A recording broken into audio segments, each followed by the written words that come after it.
কি দেখছো জয়া? একটা বাংলা ছবি। বাবা কি করে দেখো বাংলা ছবি? শুধু প্যান প্যানানি আর ভ্যান ভ্যানানি। আমি তো ভয় দূরদর্শন খুলিই না। আমি তো আবার কলকাতা দূরদর্শন ছাড়া কিছু দেখি না। তোমার বাবার বাড়িতে টিভি আছে?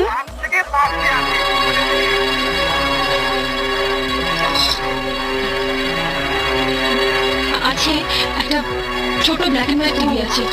আসলে আমাদের কেবল কানেকশন নেই তো, তাই ওই কলকাতা দূরদর্শনের প্রোগ্রাম দেখতে দেখতে অভ্যস্ত হয়ে গেছি। এবার অভ্যিসটা বদলাও।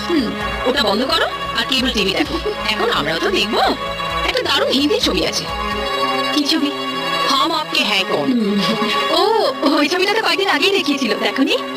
দেখো না কেন, দেখেছিলাম। কিন্তু ওর ছবি যতবারই দেখো পুরনো হয় না। আর মাধুরীকে দেখে দেখে তো মন আর ভরে না, তাই না দিদি?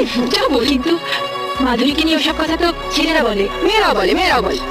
তবে তুমি অবশ্য বলবে না, তার কারণ তুমি তো নিজেকে মাধুরীর থেকেও সুন্দরী ভাবো।